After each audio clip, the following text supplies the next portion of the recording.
Jadi awalnya cuman melayani aja customer, bikin invoice gitu. Awalnya dari seperti itu. Masih anak magang ya? Iya, betul banget.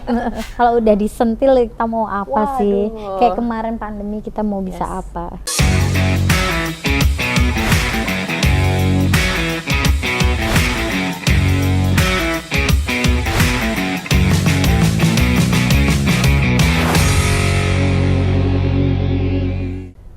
Assalamualaikum warahmatullahi wabarakatuh. Halo sahabat zakat, apa kabar nih? Alhamdulillahirrabbilalamin. Hari ini saya Narima Safitri kembali menjumpai sahabat zakat semua di podcastnya Bicara Berbagi. Dan podcast ini nanti akan ditayangkan di YouTube channelnya Rumah Zakat. Jadi jangan lupa ya untuk di-subscribe. Baik sahabat zakat, hari ini saya nggak sendiri loh, karena saya bersama dengan seorang kawan saya dari Jogja.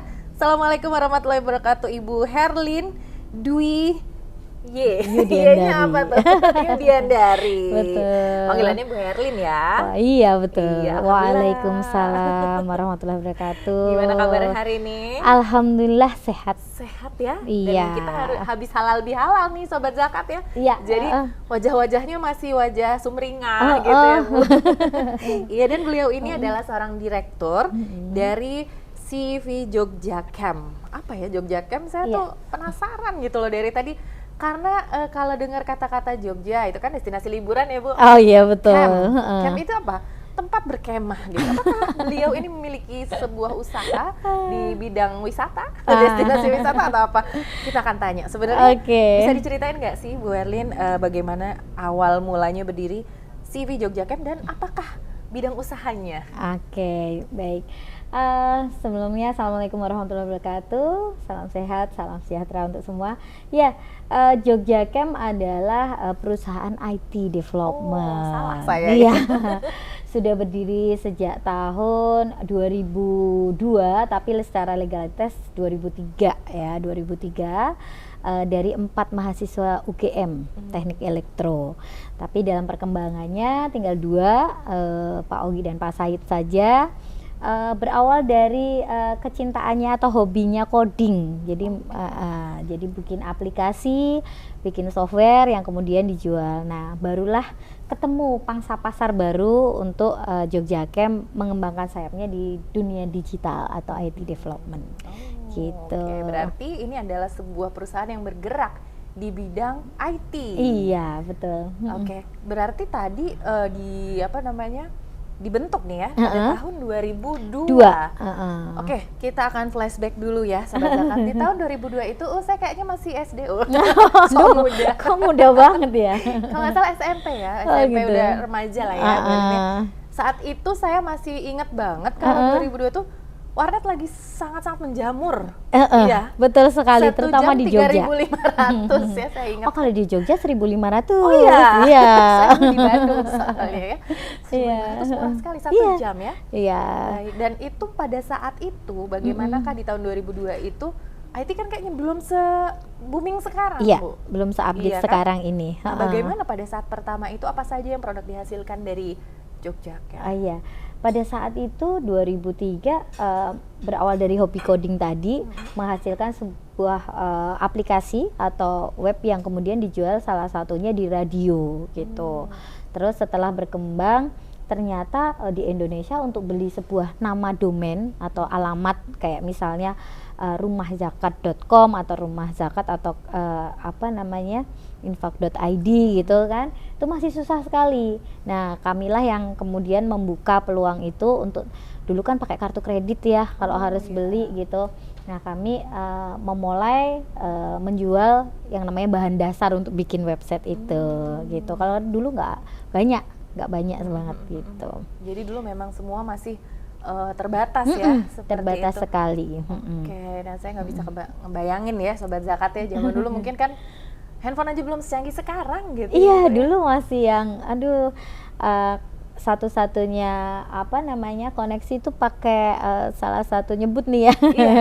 Saya pakai punyanya Telkomsel gitu, satu-satunya yang bisa untuk internetan. Yang bisa untuk gitu. internet seperti itu ya. Oke.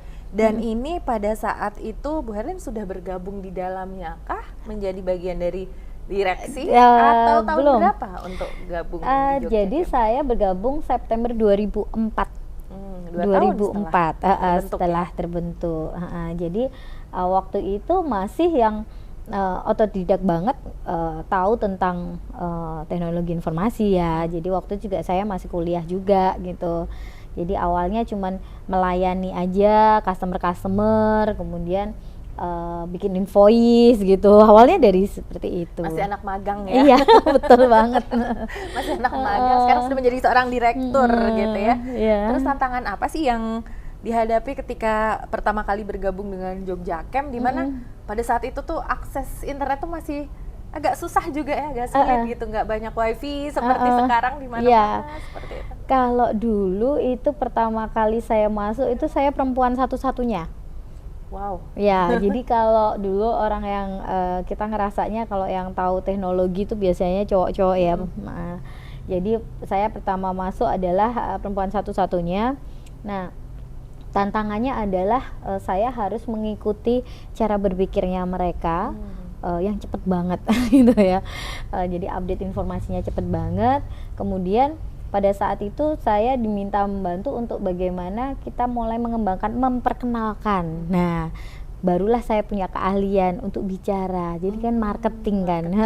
Mungkin secara teknis saya nggak begitu mendalami, tapi secara marketing untuk ngobrol sama calon pelanggan atau pelanggan yang sudah ada itu saya yang ambil alih Yang itu. terjun langsung ya, Betul. Bu Erlin ya. Iya. Masih ingat nggak Bu Erlin dulu pada saat pertama kali terjunkan jadi tim marketing, siapa klien yang pertama kali dealing?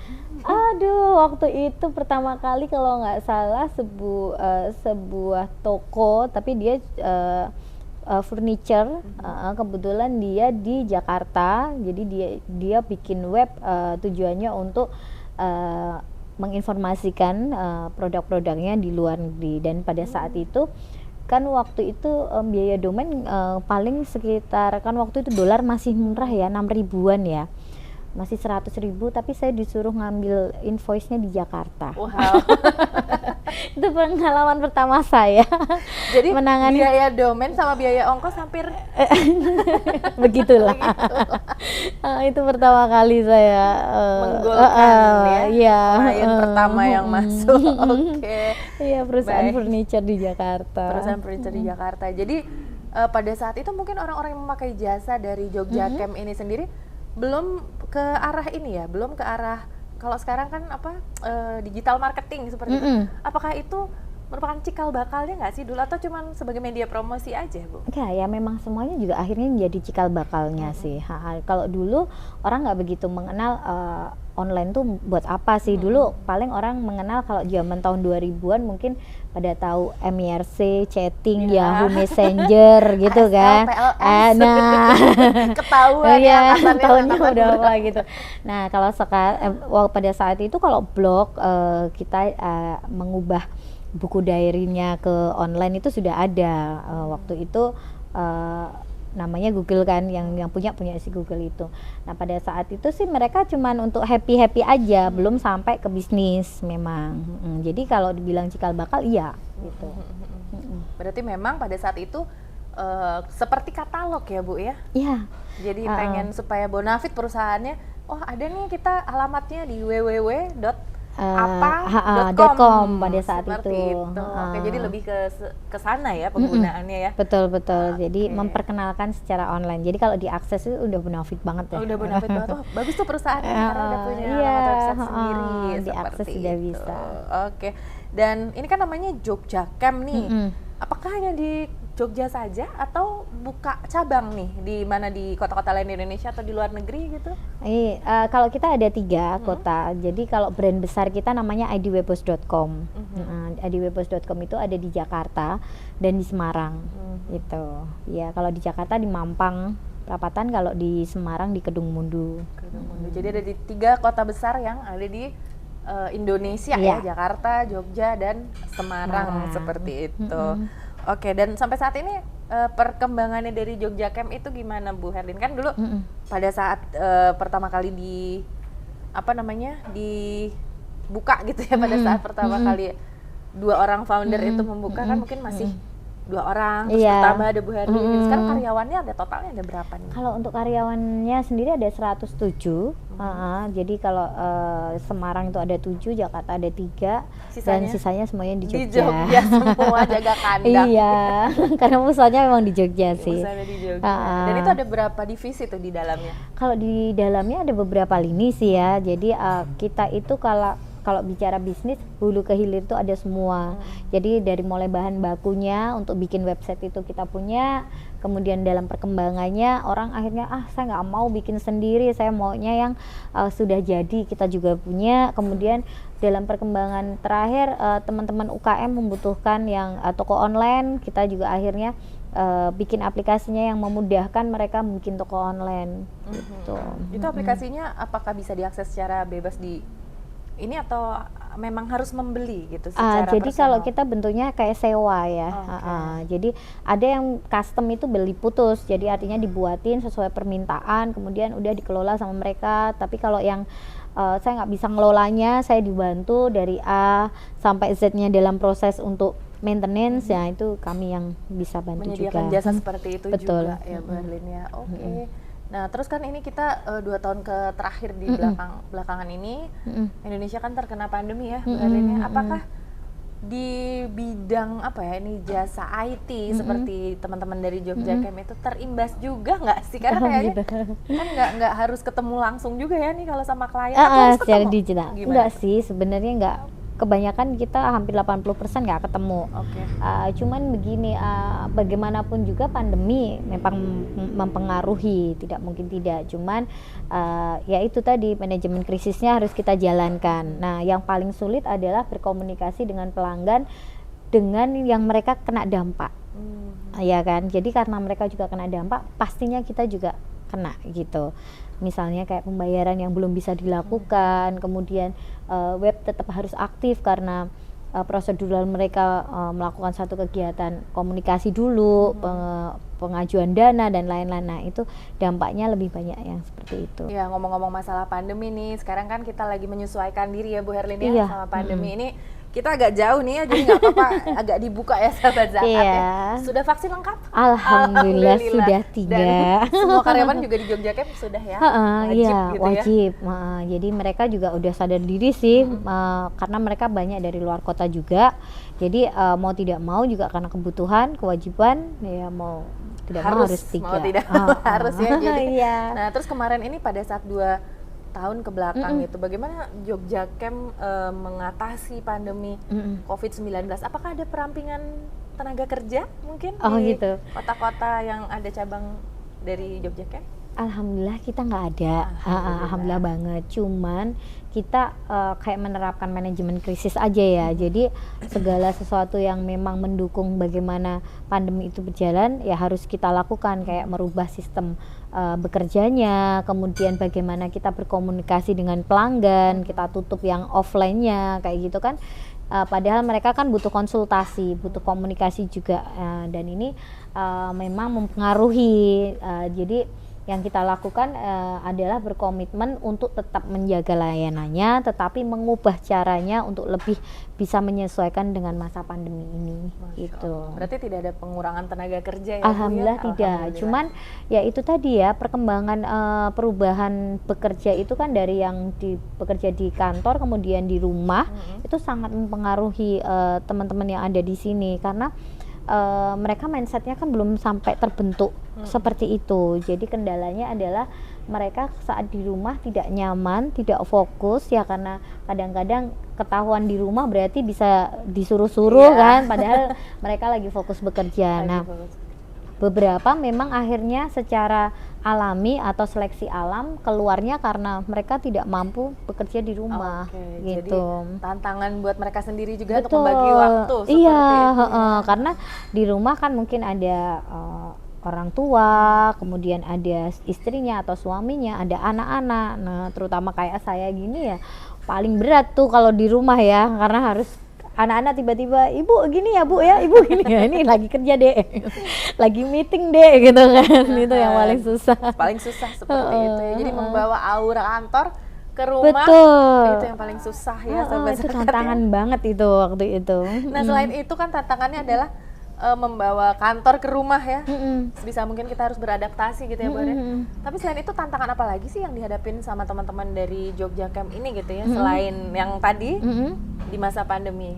Kalau untuk di masa pandemi otomatis kan kita harus menyesuaikan produk dan layanan kita. Jadi bagaimanapun juga kan kita kalau layanan 24 jam.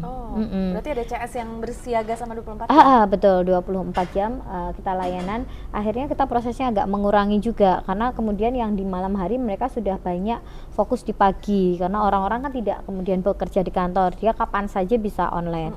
Tapi di sisi lain tantangannya sudah mengurangi di malam, ternyata banyak yang kemudian online-nya di malam, banyak berkomunikasi kita di porsi yang malam, akhirnya kita ubah lagi. Jadi banyak hal yang teman-teman harus adaptasi. Nah ini kan tidak mudah ya, jadi biasanya kerjanya itu sudah pasti begini, kemudian tiba-tiba kayaknya ini harus ada perubahan nih karena kebutuhan customer seperti ini. Nah, mereka harus menyesuaikan hal-hal seperti itu. Berarti harus banyak trial dan error ya, Bu ya? Iya, betul. Itu 2 tahun itu trial.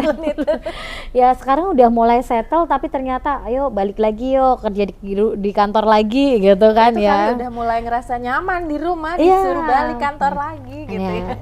Jadi ada beberapa yang akhirnya tetap ada yang di rumah karena sudah settle dan settingannya udah bagus, dapet gitu ya, udah dapet kerja di rumah seperti itu. Tapi tidak mengurangi juga kan untuk pelayanan ke pelanggan ya. Betul, yang utama kan itu karena kebutuhan pelanggan itulah segala sistem itu kita coba yang paling match, yang paling nyaman, yang paling hampir sempurna lah untuk teman-teman sendiri dan juga untuk pelanggan itu yang kita pegang. Masya gitu. Allah. Jadi seamanah itu ya Jogja Camp ya sahabat zakat ya. Dan ngomong-ngomong tentang pelanggan nih, saya pengen tanya ke Bu Erlin. Buat teman-teman di Jogja Camp pelanggan itu seperti apa sih? Jadi sebenarnya kalau untuk yang bahan bakunya ya domain hosting itu banyak kan kayak sekolah gitu, kemudian perusahaan yang bikin untuk company travel, terus kalau untuk yang custom web aplikasi itu kayak LRT Jakarta kita juga pegang, kemudian kita juga beberapa melayani yang membutuhkan aplikasi gitu, jadi kayak Kejari gitu, itu juga di kita gitu.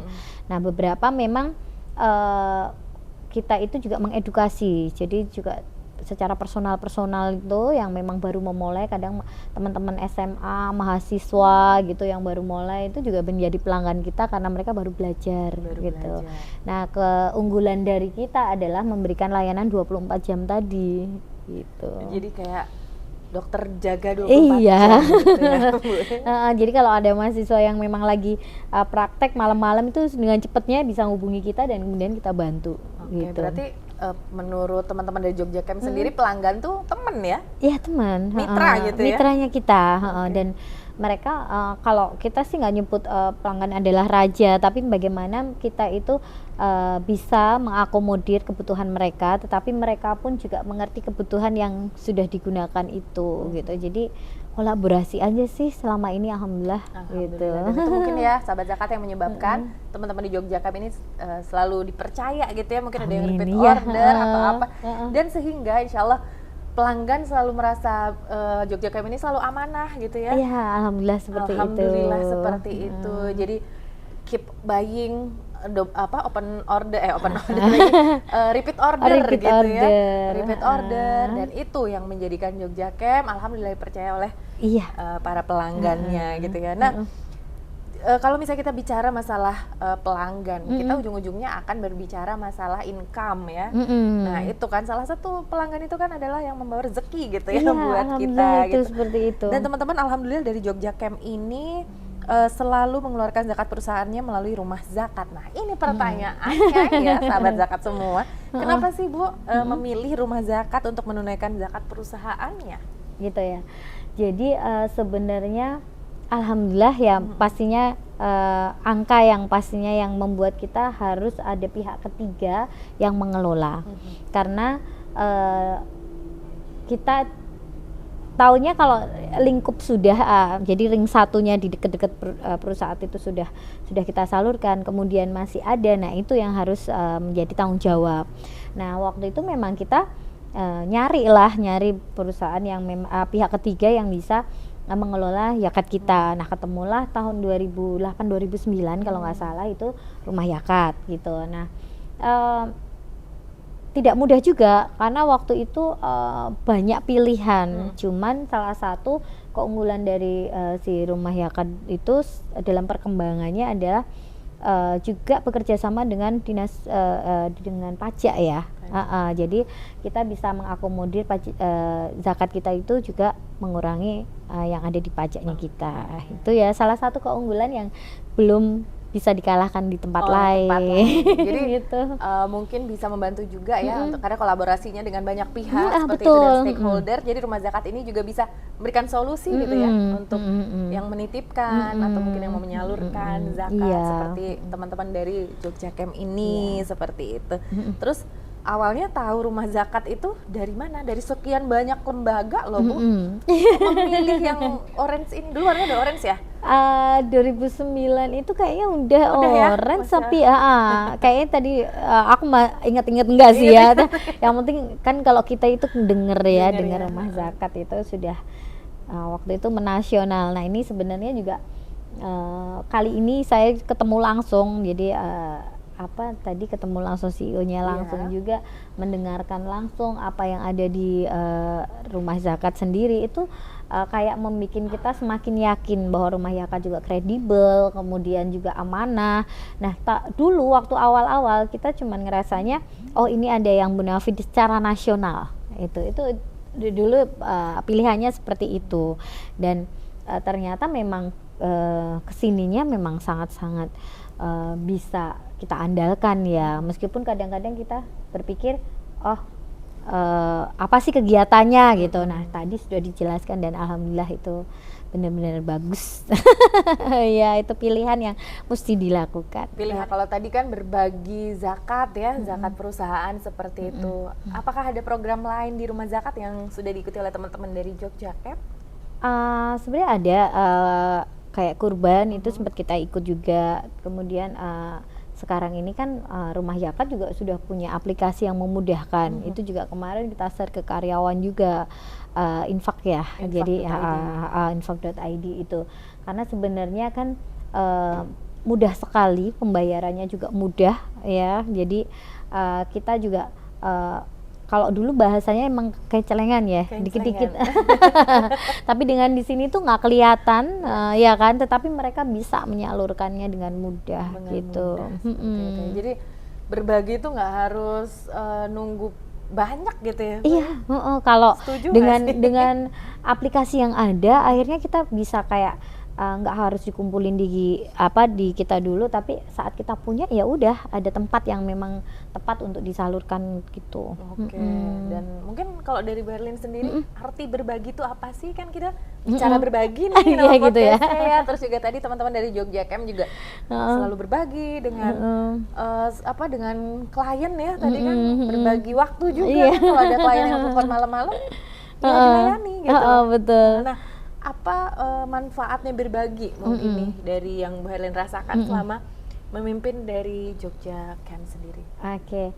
Jadi kalau bicara berbagi mungkin saya lebih mendalaminya ya, berbagi itu adalah memberi dan menerima kan kayak gitu.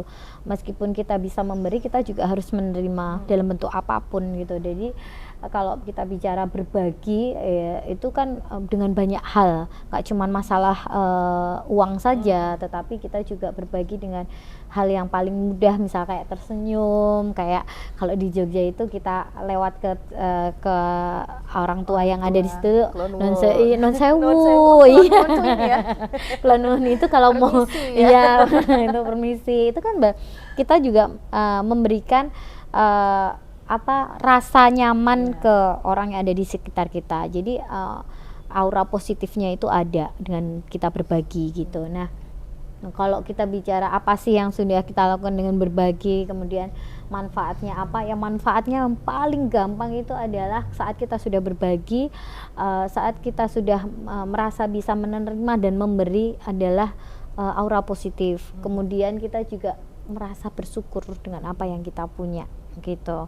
Itu paling manfaat yang bisa kita terima ya. Jadi kita akan lebih banyak bersyukur saat kita sudah memberi, tapi kita juga bersyukur saat kita juga menerima. Masya gitu. Allah. Jadi apa yang kita beri, insya Allah nanti akan kembali lagi. Iya, insya Kepada Allah kita seperti gitu ya, itu. Mbak Lin, ya. Walaupun memang dalam bentuk yang lainnya, Iya. kita tidak akan menentukan bahwa saat kita memberi secara uang, kemudian kita akan dapat uang yang lebih.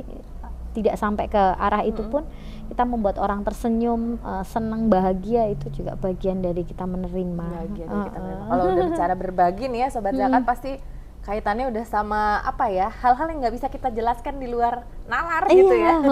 Kayaknya nggak bisa diungkapkan Nggak bisa ya. diungkapkan, tapi insya Allah kalau kita suka berbagi, apapun yang jadi kebutuhan dan hajat hidup kita selalu terpenuhi ya. Iya, insya Allah kita itu lebih nyaman, lebih bahagia juga, banyak bersyukur. Banyak gitu. bersyukur, Masya Allah ya. Dan kalau dilihat nih perjalanan karir dari seorang Bu Herlin ya, dulu dari awalnya tuh apa tadi, anak magang ya? Ya, bisa dibilang anak magang yang nggak tahu IT. 2003, tapi dulu kuliah IT bukan? Ya, tapi saya kuliah lebih IT. ke manajemen informatika. Manajemen informatika, karena beda ya dengan Beda ini. IT tuh. Jadi kalau ini manajemen itu lebih, kalau di kuliah ya, kita bicara di tempat kuliah tidak banyak fokusnya untuk terjun langsung ke kerjaan gitu ya. Tapi kalau teman-teman ini kan ketemu yang benar-benar itu kalau di depan laptop tuh udah Coding gitu udah ya. nggak bisa diganggu orang mau apa gitu. Kayaknya mereka akan lebih fokus ke situ. Fokus ke apa namanya, pemrograman seperti itu ya. Jadi taunya cuman bisa menjalankan, bisa tahu cara internet itu digunakan. Itu dulu aja dulu waktu awalnya gitu. Seperti itu. Tapi pada pada perjalanannya Sobat Zakat ya, seorang Ibu Herlin ini dari anak magang terus jadi marketing ya tadi. Iya, marketing tetap, marketing akan selalu ada itu. Selalu ada. Dan sampai sekarang sudah berapa tahun berarti berkarir di Jogja? Hampir 16 ya. 16 Saya 2004 tahun. September. 16 tahun sudah menjadi seorang direktur gitu ya. Nah, ini yang pengen saya tanyakan gitu. Bagaimana proses perjalanannya sampai ke sana gitu. Ini Gitu pasti ya. kalau dibilang mudah enggak. Saya yakin banget. Tapi mungkin kuncinya apa sih nggak bisa naik gitu loh. Kan kadang-kadang ada orang yang stuck gitu kan. Iya. Nah, ini bagaimana 16 tahun walaupun waktunya juga tidak sebentar gitu ya. Dan mungkin ini bisa jadi inspirasi nanti buat teman-teman gitu yang sedang berjuang di pekerjaan masing-masing. Gitu ya. Ya, jadi sebenarnya yang pertama adalah dukungan dari sekitar dulu sih. Jadi owner kita atau founder kita ini memang orang yang mau berbagi ilmunya. Jadi dari situlah saya merasa pede bahwa ada orang kok nanti yang bantu saya untuk belajar. Jadi sebenarnya kan tugas utama kita saat bekerja itu kan beradaptasi dan belajar gitu kan. Kalau bicara nanti kamu punya job desk apa, itu dalam perkembangannya pasti bisa dijalankan. Tapi kalau kita bicara belajar itu kan dari niat ya. Jadi alhamdulillah ada yang ngajarin, ada yang mendukung, sehingga aura positifnya juga kita dapat gitu. Nah, setelah itu dalam perkembangannya ya saya merasa bahwa saya bisa, saya mampu, sehingga lebih bisa menguatkan saya. Kalau bicara perjalanan ya, setiap perjalanan hidup ya menyertakan Allah dalam setiap jalan kita aja sih sebenarnya kan seperti itu. Tapi kendalanya pasti ada ya. Dulu kalau tahun 2004 2005 saya masih belajar, kemudian mulai dipercaya megang menjadi supervisor, manajer, kemudian sampai ke pucuk pimpinan, pasti ada sih. Kita tidak bisa menyenangkan banyak orang. Betul. Semua orang nggak bisa kita senangi, tapi paling tidak kita punya keyakinan bahwa kita bisa memberi layanan atau informasi yang nyaman buat lingkungan kita semua. Yang terbaik ya, Mbak Lin ya. Oke, berarti kuncinya itu ya, karena kita nggak bisa menyenangkan semua orang, jadi lakukan yang terbaik menurut versi kita. Dan yang tidak merugikan orang lain tentunya. Betul. Ya, seperti itu. Iya, paling gampang adalah menjadi diri kita sendiri juga, tetapi tidak lupa bahwa orang lain juga menjadi orang yang mendorong kita untuk lebih baik. Untuk lebih baik. Jadi intinya kita mau berusaha jadi lebih baik, maka lingkungan sekitar kita pun akan baik gitu ya, Iya. menyerap energi yang Energi baik baik-baik juga. Wah, luar biasa sekali, ini ngobrolnya udah dalam banget ini ya Sobat Zakat ya. Oke, dan mungkin kita udah mau sampai di akhir sesi podcast Bicara Berbagi ini ya. Nggak afdol rasanya kalau misalnya nggak ada pesan-pesan nih buat teman-teman sahabat zakat semua di gitu rumah. ya. Iya, yang mungkin sedang berjuang nih, jatuh bangun dalam usahanya pasca kemarin 2 tahun ini kan kita pandemi, wow gitu, luar biasa sekali ya, lagi berjuang. Apa mungkin ada pesan yang mau disampaikan Bu Herlin? Oke, kalau sebenarnya kalau pesan mungkin kita sharing aja ya, bahwa setiap orang pasti ada masanya, masa saat kita jatuh atau masa kita pada posisi di atas, yang menyertakan semua, menyerahkan dan menyertakan Allah dalam setiap langkah kita itu menjadi poin untuk kita tetap bisa bertahan gitu ya. Mensyukuri adalah salah satu hal yang mesti dilakukan, mesti kita dalam keadaan jatuh maupun kita sudah kembali normal, gitu aja sih. Jadi jangan pernah lupain Allah ya sahabat zakat ya, pokoknya kalau lagi senang, kalau lagi sedih gitu ya, ya kita mau nggak kemana ada lagi apa-apa, soalnya. betul gitu ya. Iya kan. Jadi harus tetap menyertakan Allah di setiap langkah kita. Betul. Seperti itu. Pokoknya mau sehebat apapun kita, tapi kalau jauh sama Allah, nothing, iya gitu. sih. Kalau udah disentil kita mau apa sih? Waduh. Kayak kemarin pandemi kita mau bisa apa? Yang pasti kita hanya bisa berdoa, kita cuma bisa berusaha, ya maksimal mungkin kita menjaga diri, itu aja. Oke, dan mungkin boleh dikasih tahu ke teman-teman sahabat zakat semua yang ada sedang menyaksikan media sosialnya dari Jogja Camp. Nanti mungkin ada yang nyari Jogja Camp gara-gara pengen, saya pengen camping di Jogja. Seperti saya tadi ya, saya kira ini tempat camping gitu. Jadi brand besar kita adalah idwebhost.com. Jadi bisa buka aja idwebhost.com gitu ya. ID Web Host, HOST gitu. ID Web Host. Iya, ID Web Host. Kemudian untuk Instagramnya di @idwebhost.com. @idwebhost. Iya.